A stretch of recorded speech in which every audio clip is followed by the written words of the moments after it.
please subscribe and don't forget to press the bell icon to get notified whenever we upload a new video. Uttar Pradesh के फर्रुखाबाद में एक जिला अधिकारी का बाढ़ प्रभावित इलाके के दौरे पर विवाद शुरू हो गया है। जिला अधिकारी मोनिका रानी फर्रुखाबाद के एक बाढ़ प्रभावित इलाके का दौरा करने के लिए नाव से पहुंची तो पहले उनके लिए नाव में बाकायदा चारपाई डाली गई, जबकि गांव वाले जिलाधिकारी महोदय और उनके कर्मचारियों को नाव में बैठाकर खुद नाव को खींचते हुए गांव के भीतर ले गए। वहीं इसके बाद डीएम के पैरों में कीचड़ या फिर मिट्टी न लग जाए, इसके लिए नाव से उतरते वक्त उनके पैरों के नीचे चारपाई रखी गई, जिस पर पैर रखकर वो नीचे उतरी और चारपाई से ही गांव वालों की समस्याओं को सुना। जिला अधिकारी हैं, देखिए जरा, इनका नाम है मोनिका, और किस तरीके से कहने को इलाके में बाढ़ प्रभावित इलाके में दौरा करने के लिए पहुंची थी, जायजा लेने के लिए वहां पर पहुंची थी, लेकिन चारपाई बकायदा उनके लिए लगाई गई और उस बोट को जिसमें ये सवार थी, उस नाव जिसमें ये सवार थी, उसको खुद गांव के लोग ही खींचते नजर आए।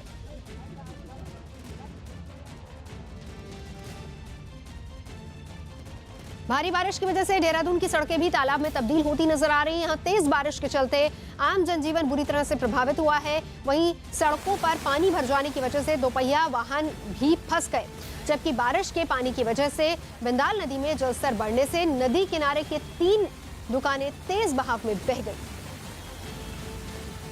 दोपहिया वाहन, काफी ज्यादा पानी वहां पर भरा हुआ है, लेकिन दोपहिया वाहन किस तरीके से वहां से निकल रहे हैं वो इन तस्वीरों में देखिए। अंदाजा लगाइए कि लोगों के लिए मुश्किलें कितनी ज्यादा बढ़ी हुई हैं। ये व्यस्त बाजार है देहरादून का, लेकिन यहाँ पर भी पानी भर जाने की वजह से लोगों की मुश्किलें लगातार बनी हुई है। कई जगहों पर दोपहिया वाहन फंसे हुए भी नजर आए।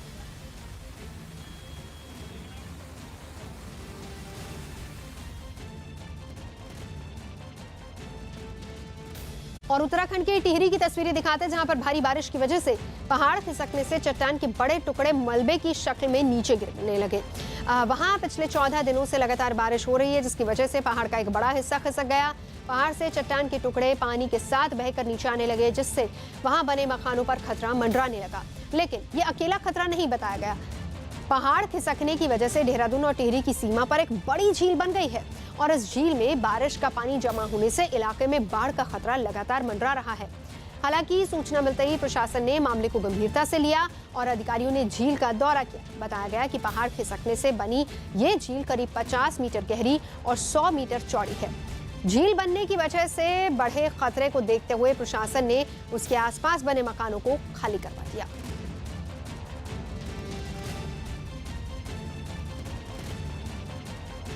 यूपी के मेरठ में भारी बारिश और गंगा नदी का पानी गांवों में आ जाने से कई गांव टापू में तब्दील हो गए। न्यूज़ 18 ने ड्रोन कैमरे के जरिए मेरठ के बाढ़ प्रभावित 15 गांवों का जायजा लिया।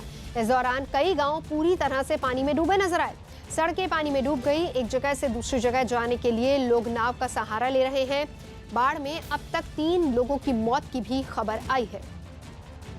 ड्रोन के जरिए ली गई इन तस्वीरों से अंदाजा लगाया जा सकता है कि किस तरीके से गाँव पूरी तरह से पानी में डूबे हुए हैं। खेत खलियान, लोगों के घर, सब कुछ पानी में डूबा हुआ है। एक जगह से दूसरी जगह जाने के लिए भी लोगों को नाव का ही सहारा लेना पड़ रहा है। गंगा नदी पूरे उफान पर है और गंगा नदी का ही जलस्तर पूरे इलाके में फैल गया है, जिस वजह से कई गांव को खाली करवाया गया। 15 गांव ऐसे जो बुरी तरह से प्रभावित हैं इस बाढ़ में।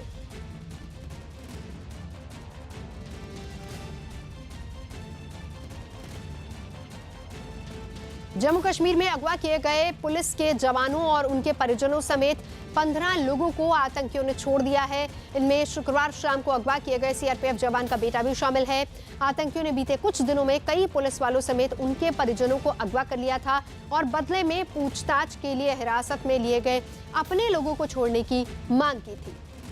रिफत हमारे साथ इस वक्त जुड़ चुके हैं। रिफत, अब आतंकियों की इस तरह की हरकत की लोगों के जो सुरक्षा बल है उनके परिजनों तक को अगवा कर रहा है और बदले में मांगे भी रखी जा रही हैं साथ ही साथ।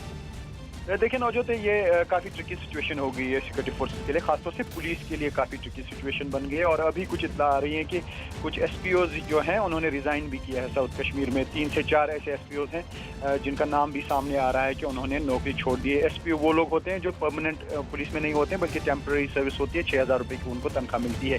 और ख़ासतौर से अगर ये अगवा करने की बात करें तो कल HM के कमांडर जो हैं रियाज नायक, उसने साफ कर दिया कि अगर पुलिस वाले उनके घर वालों के साथ छेड़छाड़ करेंगे तो वो उसका बदला लेंगे, और उन्होंने ये साबित कर दिया है कि वो कभी भी किसी भी वक्त घर तक पहुंच सकते हैं। कल चूंकि कहा गया था कि 10 से 11 लोग थे, लेकिन उन्होंने तकरीबन 15 वीडियोस ऐसे रिलीज किए मिलिटेंटों ने, जिसमें उन्होंने बातचीत की है, चाहे किसी का बेटा था, भाई था, उनसे काफ़ी चीज़ें बुलवाई हैं, और पुलिस वालों को भी काफ़ी अगवा किया है। वो खुद बोलते हैं मैं पुलिस वाला हूँ, मैं कांस्टेबल था।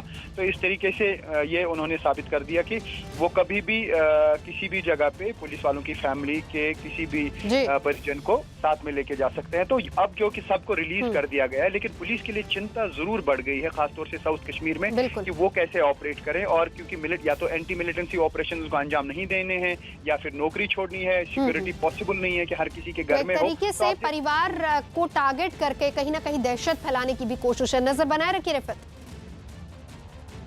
अंतर्राष्ट्रीय बाजार में कच्चे तेल की कीमत में आई तेजी के बाद पेट्रोल और डीजल की कीमतें 5वें दिन फिर बढ़ गई, जिसको महंगाई से जोड़ते हुए विपक्षी दलों ने एक बार फिर मोदी सरकार को कटघरे में खड़ा करने की कोशिश की। और कांग्रेस ने तो एनडीए सरकार पर लोगों की समस्याओं से बेपरवाह होने तक का आरोप लगा दिया। इस सरकार को कुछ पता नहीं क्या हो रहा है, जैसे कोई ऑटो पायलट पे प्लेन चल रही हो। टैक्स कम करके आप इतना बड़ा बोझ, जिससे कि कमर टूट रही है गरीब आदमी की, उसको क्यों नहीं थोड़ा राहत देते हैं। बीजेपी के खिलाफ बन रहे महागठबंधन में अपनी जगह तलाश रही लेफ्ट पार्टी सीपीएम ने भी कांग्रेस के सुर में सुर मिलाया। महंगाई एक बहुत परेशानी कर रही है आम परिवार।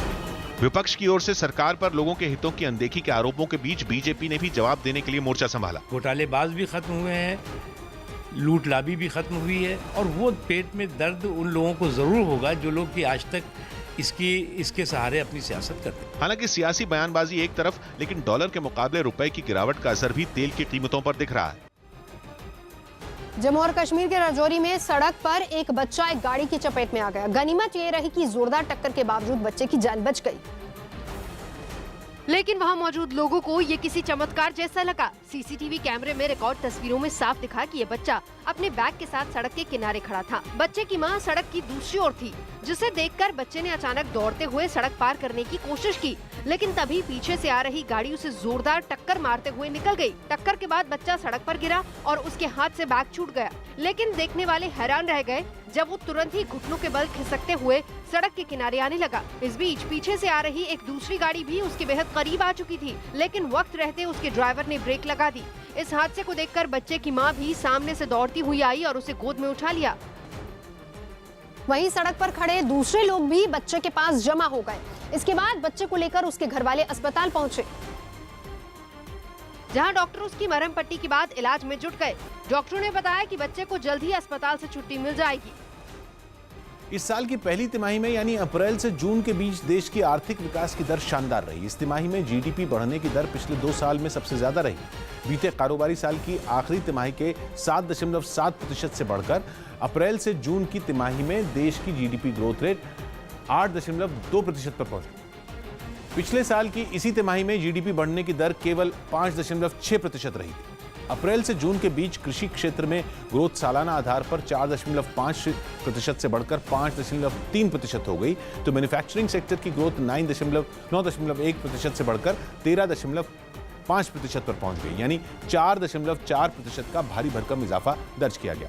हालांकि निर्माण के क्षेत्र से अच्छी खबर नहीं है। कंस्ट्रक्शन सेक्टर की ग्रोथ 11.5% से घटकर 8.7% रह गई। छत्तीसगढ़ के रायपुर में स्वामी विवेकानंद हवाई अड्डे के पास बिजली गिरने से उड़ानें रद्द होने के बाद फंसे सैकड़ों यात्रियों ने हंगामा शुरू कर दिया। वहां बिजली गिरने से एयरपोर्ट का नेविगेशन सिस्टम ठप हो गया, जिसके बाद सारी उड़ानें रद्द कर दी गई। नतीजतन सैकड़ों यात्री एयरपोर्ट पर ही फंस गए, लेकिन अचानक फ्लाइट रद्द किए जाने से यात्री भड़क गए। आप अपनी जॉब कर रहे हैं, आप अपने घर चले जाके जॉब करें, परेशान हम हो रहे हैं। वहीं उड़ान की जानकारी के लिए यात्रियों की भीड़ एयरलाइंस कंपनी की टिकट खिड़कियों पर जमा हो गई। उड़ानें रद्द किए जाने से परेशान यात्रियों ने आरोप लगाया कि एयरपोर्ट अथॉरिटी और एयरलाइंस कंपनियों की तरफ से उनको कोई सुविधा नहीं दी जा रही है। कोई इंतजाम ही नहीं हो रहा है। जेट एयरवेज वालों से बोला थोड़ा तो अरेंजमेंट कर दीजिए, लेकिन वो कुछ नहीं कर रहे हैं। कई यात्री बच्चों के साथ भी एयरपोर्ट पर परेशान हालत में दिखाई दिए।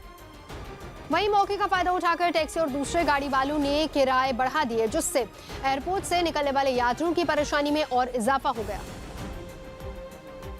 और एयरपोर्ट से बाहर निकलकर भी उन्हें घंटों इंतजार करना पड़ा। उन्होंने बताया कि कई घंटे इंतजार के बाद भी टैक्सी नहीं मिली। घर जाना कैसे जाए मुझे समझ नहीं आ रहा, ना कोई ओला बुक हो रही है यहाँ से, ना कुछ टैक्सी बुक हो रही है। उड़ानें रद्द होने से परेशान यात्रियों ने आरोप लगाया कि एयरपोर्ट अथॉरिटी ने एयरलाइंस कंपनियों पर सुविधा मुहैया कराने की बात कहकर पल्ला झाड़ लिया। इस वक्त airport authority of India Raipur airport के ऑफिस में कोई भी अधिकारी और कर्मचारी मौजूद नहीं है, जिसके चलते हुए यात्रियों को खासी दिक्कतों का सामना करना पड़ रहा है। एयरपोर्ट का नेविगेशन सिस्टम खराब होने की वजह से रायपुर एयरपोर्ट से दिल्ली, मुंबई, लखनऊ, हैदराबाद और दूसरी जगहों पर जाने वाली 7 उड़ानें रद्द की गई थी। पाकिस्तान की राजधानी इस्लामाबाद में हजारों की तादाद में लोग नारेबाजी करने लगे। इन लोगों ने एक रैली निकालकर हॉलैंड में पैगंबर मोहम्मद पर होने वाली कार्टून प्रतियोगिता का विरोध जताया, जिसके बाद यह प्रतियोगिता रद्द कर दी गई। क्योंकि लोगों ने रैली के दौरान हॉलैंड के खिलाफ नारेबाजी की और लाहौर समेत कई शहरों में प्रदर्शन करने की चेतावनी दी। प्रदर्शनकारियों में ज्यादातर लोग तहरीक-ए-लब्बैक पार्टी के कार्यकर्ता बताए गए। इस रैली में पार्टी के नेताओं ने हिंसक प्रदर्शन की भी चेतावनी दी और पैगंबर मोहम्मद पर प्रतियोगिता को ईश्वर की निंदा करार दिया। घर वालों को कहे कि बस मैं हुजूर की इज्जत पर शहीद होने के लिए जा रहा हूँ। इस प्रदर्शन के बाद प्रतियोगिता के आयोजक और हॉलैंड के सांसद हीथ विल्डर्स ने सुरक्षा की चुनौती को देखते हुए कार्टून प्रतियोगिता रद्द करने का ऐलान कर दिया। एक हफ्ते पहले हॉलैंड सरकार ने भी सफाई देते हुए इस कार्टून प्रतियोगिता को एक निजी कार्यक्रम बताया था। उत्तर प्रदेश के आगरा में अचानक एक ढाबे में आग लगने से हड़कंप मच गया। बताया गया कि ढाबे में रखा सिलेंडर लीक हो गया, जिसके बाद उसमें आग लग गई और देखते ही देखते आग ने पूरे ढाबे को अपनी चपेट में ले लिया। इस दौरान एक आदमी आग बुझाने की कोशिश करने लगा, लेकिन तभी वहां पर एक धमाका हुआ और आग की तेज लपटें निकलने लगी। आग भड़कते ही उसे बुझाने की कोशिश कर रहा आदमी पीछे हट गया। ढाबे में लगी आग ने आसपास की कई दुकानों को भी अपने चपेट में ले लिया, जिससे लाखों रुपए के नुकसान की आशंका जताई जा रही है। सूचना पाकर मौके पर पहुंचे दमकल कर्मियों ने कड़ी मशक्कत के बाद आग पर काबू पाया। सिलेंडर था गैस का, जिससे क्या कहते पूरे उसमें आग लगी, 2 भोगे जल गए। जिस ढाबे में आग लगी वो एक बस स्टैंड के पास ही था, इसीलिए वहां मौजूद मुसाफिरों में भी अफरा तफरी मच गई। कांग्रेस अध्यक्ष राहुल गांधी की कैलाश मानसरोवर यात्रा के बहाने बीजेपी ने चीन से उनकी नजदीकी पर निशाना साधा और उन पर इस यात्रा के बहाने राजनीति करने का आरोप लगा दिया। क्योंकि राहुल गांधी ने कैलाश मानसरोवर यात्रा के लिए वो रास्ता चुना है जो चीन होकर जाता है। What is the China connection? You are Rahul Gandhi, you are not Chinese Gandhi. Or are you Chinese Gandhi? हालांकि इस पर पलटवार करने में कांग्रेस ने भी देर नहीं लगाई। यही नहीं, पार्टी प्रवक्ता ने तो बीजेपी की जानकारी पर ही सवाल उठा दिए। क्या देवों के देव महादेव के दर्शन और यात्रा और आशीर्वाद के लिए भी अब नरेंद्र मोदी जी की अनुमति लेनी पड़ेगी? मां सोनिया गांधी से मुलाकात करके निकले राहुल गांधी ने इस यात्रा के लिए पार्टी से 14 सितंबर तक की छुट्टी ली है।